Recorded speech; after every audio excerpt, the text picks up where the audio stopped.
Simone, hello to you.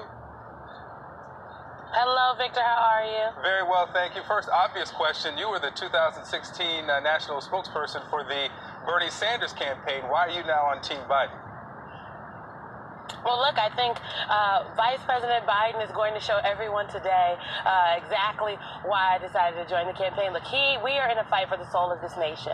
And I believe that this is a pivotal point, just not in American history, but in the world history. We have to make a decision about who it is that we want to be, where it is we're going to go. And I believe that Vice President Biden has the right vision to take us there. So I'm very excited to be on Team Biden. I'm excited to be here in Philadelphia, Victor. Okay, we are kicking off officially our campaign today, and I really think what you're going to hear from the Vice President is a bookend on these themes that you've been hearing from us since he first announced that he is running. All right. I don't have much time with you, and I wanted to get that out of the way because I'm sure the viewers have that obvious question. But let me talk about the Vice President here. And we heard from Senator Harris in that piece from Arlette about her refuting a claim that the Vice President made this week that the 1994 crime bill that he wrote did not contribute to mass incarceration. I want you to listen to former President Bill Clinton. This is President Clinton, who signed that into law in 2015. I signed a bill that made the problem worse. And I want to admit it. In that bill, there were longer sentences. And most of these people are in prison under state law, but the federal law set a trend. And that was overdone. We were wrong about that. President Clinton says that they were wrong about that. Senator Harris has said that it contributed to mass incarceration. Why is it Vice President Biden admitting what we're hearing from the former president? Well, look, I think we can go back to Vice President Biden's comments at the National Action Network breakfast in January, where he noted that the crime bill, by way of this disparity between crack and powder cocaine, trapped an entire generation of people. Look, I think many people will tell you across the country, Victor, black folks included, that the crime bill and the reaction to what was happening in the early 90s. Now, look, I was only about 3 or 4, but I'm a student of history. What was happening in the early 90s, the reaction was an overcorrection to a very real issue. But we are going to see some policy rollouts from our campaign very soon, Victor. I know folks have questions about what is Vice President Biden's criminal justice policy. Is it now those are going to come. Now the campaign's position that the crime bill did contribute to mass incarceration? Victor, I think the Vice President, his comments speak for themselves. What is very clear is his comment was that it does not contribute to mass incarceration.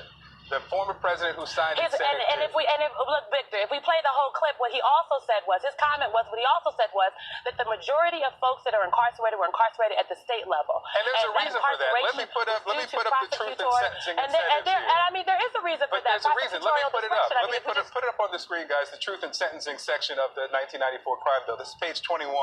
It incentivized. They offered billions of dollars to build new correctional facilities if states would increase the percentage of convicted violent offenders, increase the average prison time, increase the percentage of the sentence was there. Did this bill not incentivize putting more people in jail and keeping them there longer?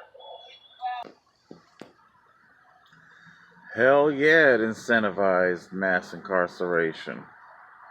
What up, guys? Total Control 871. I am still not feeling very well. So I'm going to once again be pushing through this episode. Hopefully it will achieve escape velocity to make it to be an episode. I want to talk about an ex-buddy of mine, co-worker. We worked a job together, and how he got there was that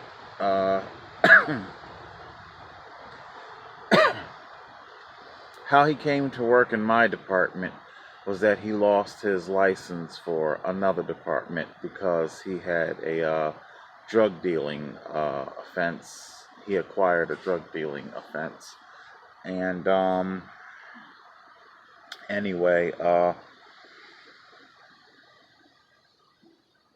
that was during our, not the infamous '94 crime bill. Very hard. John Avalon, he gave, I wouldn't call it a counter argument, but he did a segment. It's not on CNN's YouTube page. I think it's on their Facebook page. And he shows very interesting data, a chart where after the implementation of the '94 crime bill, well, crime did indeed dramatically drop. Though that's not to say that mass incarceration for ridiculousness did not occur. So now this is going to see if I can make this a short segment. Besides, I can't sit here and tell you this guy's life story and shit. He had his own reasons for slinging I think coke or whatever it was, and had like 3 kids, and he wasn't doing it to live the diamond life. I guess that's what I'm trying to say. It wasn't like he was trying to live the gangster life and shit. Anyway, so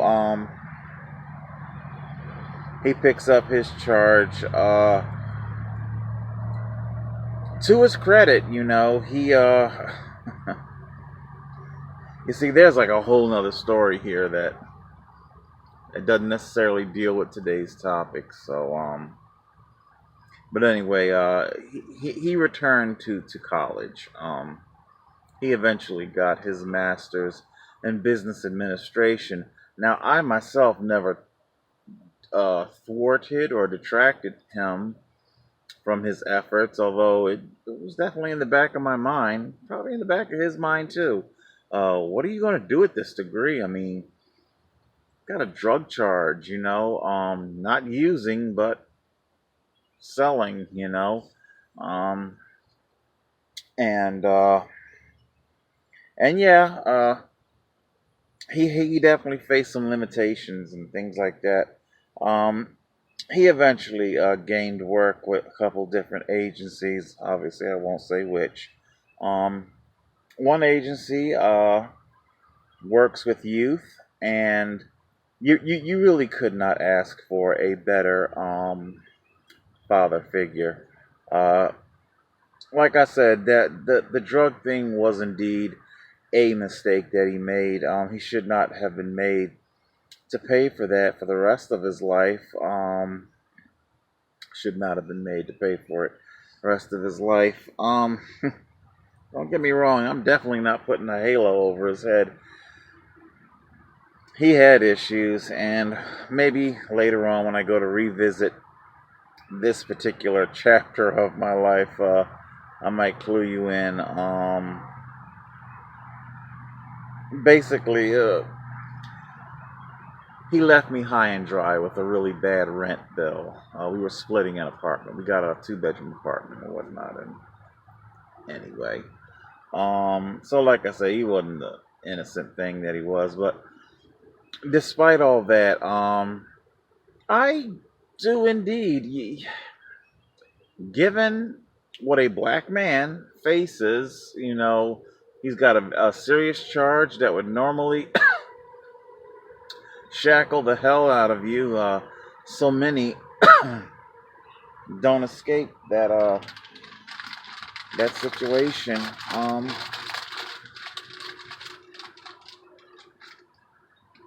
And then it's like I want to also go, revisit that whole, like how I was talking about my cousin Abby, her versus me, who became a success, who did not, and then here's this ex-buddy of mine versus me, who became a success, who did not. Yes, he is a success, if I'm not mistaken. I believe he works in the office of a congressman. Kudos to you.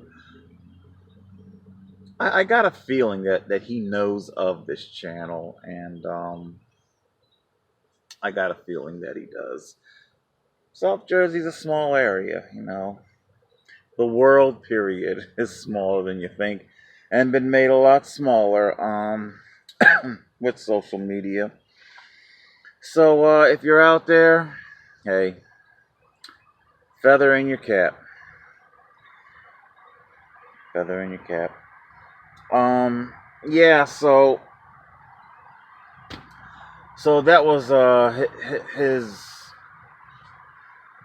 dealt hands life situation, playing the cards that he got, whatever analogy you want to use there. I'm sorry, I still have sludge brain, and I'm still struggling, and I'm still dealing with a lot of depression and anxiety.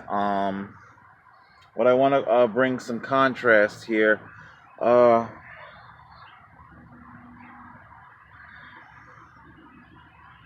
There is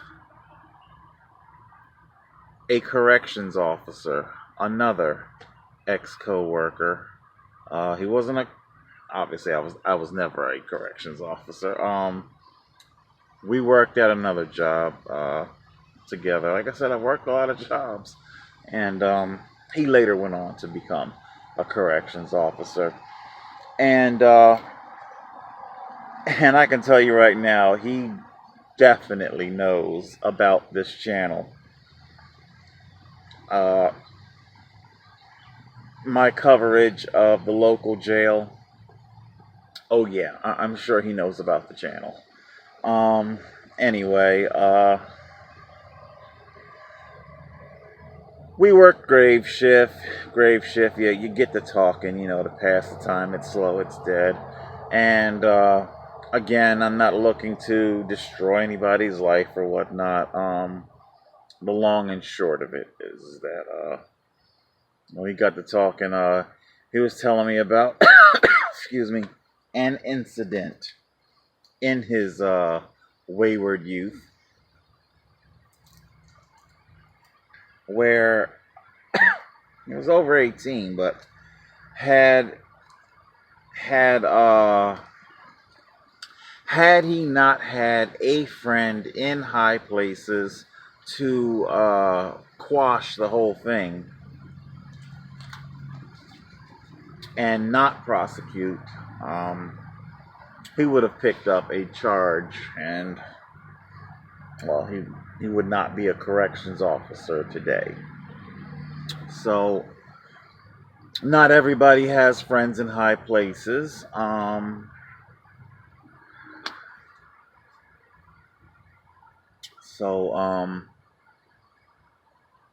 Crime bill. So I could say a lot of things about how the mass incarceration ruined a lot of people's lives.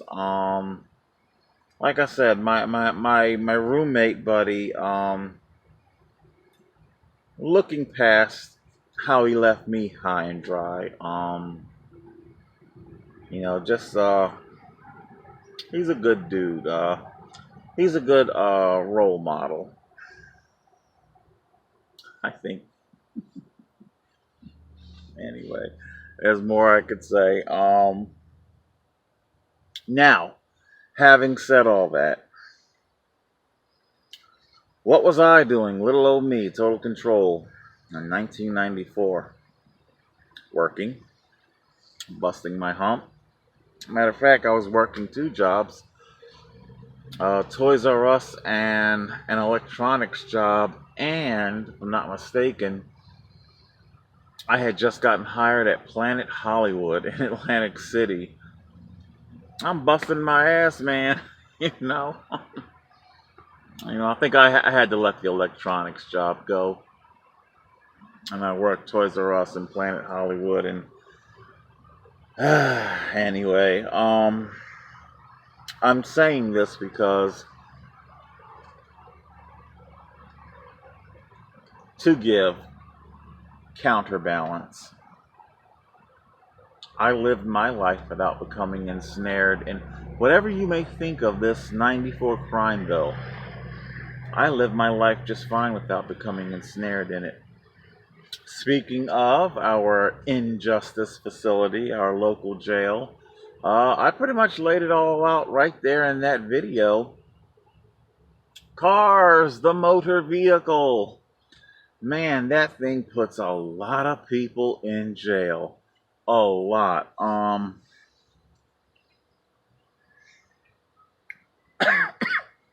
Riding with your buddies, and your buddies are riding dirty, and and all the lingo that goes with it. And then it's always pull around to this street real quick. There's somebody I want to see, and all of a sudden a gun gets pointed out the window and it turns into a drive-by. Something you may or may not have even been aware was going to happen before you jumped into this car. And now suddenly you find yourself accessory to murder the car. Man, I could go on right there. On and on and on. Whatever you may think of the 94 crime bill, it is indeed possible to live your life in a simple, productive way without having become ensnared in it. Conversely, it is true. People of color were targeted, and they were targeted. The car that you pulled over that failed to signal, or disproportionately minority, had worked another job, and the manager of the security department, because we had quotas, the uniform security, the manager, we had our individual quotas. She just had so much trouble reaching her quota of catching internals, employee stealing. That was her job. And whenever her back was up against the wall, and oh my God, I would hear her stress. I gotta get somebody. Because this department store was paying her a fuckload of money. To do what? So what she would end up doing is swinging all the cameras around and training them on Black and Latino female cashiers. She felt, according to her own statistics and understanding, that Black and Latino females would yield the best chance of catching somebody that would steal. And when this wasn't proving successful, she did not change her tactic. Cash shortages started happening, significant cash shortages. She could not catch it. I forget the exact details of how. I don't think she had been fired, but I think she went on leave or whatever. And another manager, security manager from another store, came in and manned the cameras. It was a white woman supervisor that was stealing the money. So the point that I'm trying to make there is that if you're only going fishing for crabs, and crabs are all you're going to catch, I understand if you're only looking at black people, because all races steal now. They all commit crime. All of them do. I don't feel good. They all commit crime. It's just that if you're only looking at one particular demographic, then that's all you're going to get. I'm gonna toss this woman a bit of redemption too, because some people out there might be able to figure out who I'm talking about. There was a white dude who came in, and he did what we call staging. He went and picked up a couple of flat screen TVs and set it in an aisle that was near the exit door. And he did this did he have a vest on? Was it a three-piece? It was at least a two-piece suit. It was gray. And he sets it there, and then he leaves the store, and his accomplice, some woman that was not dressed professionally, a white woman, comes in, and I guess it's her job to complete the task, the theft.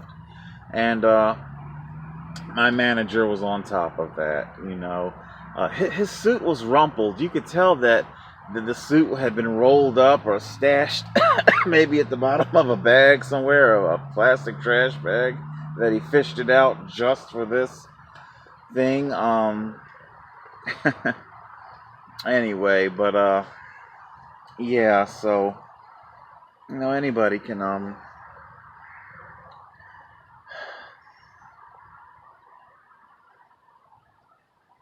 I would really like to have a day where I felt good,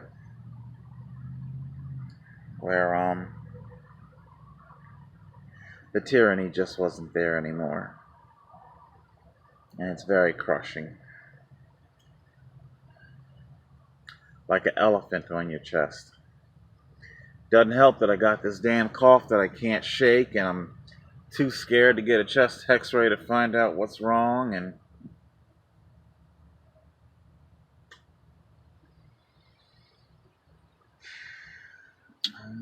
I don't know what else to say. Maybe this didn't achieve escape velocity. What a horrible vlog, right? 94 Crime Bill. Like it or love it or hate it or whatever. What time is it? 21. Hey, I'm no talking about my 94 when I was in 94. What was I doing in 94? See if I can end on something that's not quite so fatalistic or whatever. I remember for my 21st birthday, because I had already been drinking under the age, but I wanted to do something different. So at a bar that I had frequented occasionally. Like I said, I used to go when I was in my 20s. Gave the bartender $10 to get a dime bag of weed. And she called her weed guy and went in the bathroom, rolled 5 joints. 5 joints. I gave her 2, put in her pocket, purse, whatever. And we went out back to the bar, and we smoked the third, or smoked a joint, and she was giving me shotgun kisses. Shotgun kisses. Hey, I thought it was cool. Whatever. And the other 2 joints, I think I handed them out to other people at the bar, like party favors. That was my 21st birthday. Ooh, that was my drug escapade. Woo! So that's it. Maybe we'll end there. End there on a light note. So there you guys go. My dealing my dealings with police began to happen from poverty. As I stated, I'm too poor to own a car. They're extremely expensive, extremely difficult. The thousands of dollars that my bicycle cost, were I to have taken that to a buy here, pay here car lot, it would have been a fucking nightmare. And here we are, almost 5 years later, from when I first had my back payment money. Sorry. Meaning the car, had I bought a car, it probably would have been hooked. It would have broken down. I wouldn't have been able to keep up the everything that it takes, the money, the endless money. Keep a car legal on the road, up and running, it would have broken down somewhere, sticker slapped on the windshield, and eventually towed away to God only knows where. And I wouldn't have had the money to get it out the impound yard, and on and on and on and on. So there you go. I was penalized, 25, penalized for my poverty, my alternative living. I don't want your trappings of life. I don't want your automobile. It's too expensive. And when I take adaptive measures to live a life that liberates me from these albatross, these shackles, this is what became of it. Invoking esoteric laws that the police simply cannot wrap their head around.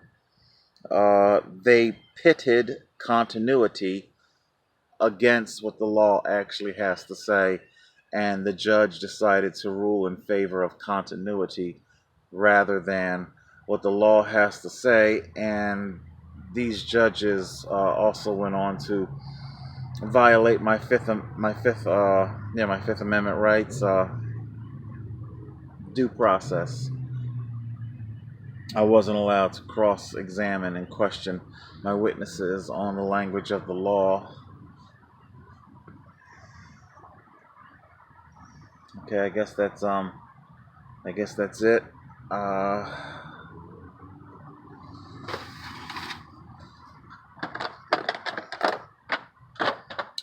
Yeah, so they say it's the definition of insanity with addiction.